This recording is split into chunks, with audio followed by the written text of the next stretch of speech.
పినపాక నియోజకవర్గ ప్రజలకి, భద్రాద్రి ప్రజలకి ఏం చెప్పదలుచుకున్నారు?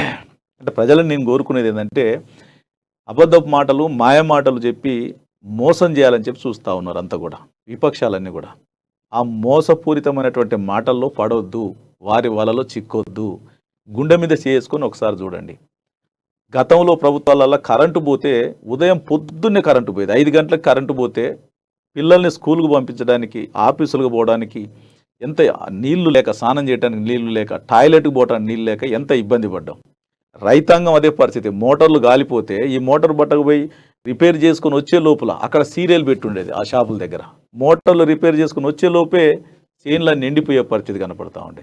ఇటువంటి పరిస్థితుల్ని నీళ్లు లేక తాగటానికి గుక్కే నీళ్లు పోయిరు రామచంద్ర అని చెప్పి ముఖ్య అటువంటి పరిస్థితి ఉండే. అటువంటి పరిస్థితులకు వెళ్ళి ఈరోజు మీ ఇంటికే పంపిస్తాను, ఇంటింటికి మంచిళ్ళు వస్తాను, 24 గంటల కరెంట్ ఉంది. మరి ఇంత గొప్పగా చేసేటువంటి ప్రభుత్వం. ఆడబిడ్డల పెళ్ళిళ్ళు ఇవాళ 12 లక్షల మందికి, ఈ రాష్ట్రంలో 12 లక్షల పేదింటి బిడ్డలకు ఇవాళ పెళ్ళిళ్ళకి సహకరించినటువంటి ప్రభుత్వాన్ని మర్చిపోవద్దు అని చెప్పి చెప్తా ఉన్నా. అదేవిధంగా ఈ దేశమే కోరుకుంటా ఉంది కేసీఆర్ గారి నాయకత్వాన్ని. ఈ దేశమే అబ్బురపడతా ఉంది మనం చేసేటువంటి కార్యక్రమాలను చూసి. మేము తప్పుడు విధానం అయితే కాదు కదా. కాబట్టి ప్రజానికం అందరూ కూడా గుండె మీద చేసుకొని ఒక్కసారి ఆలోచించుకోండి అని చెప్పేసి నేను చేతులు జోడించి నమస్కరిస్తా ఉన్నాను.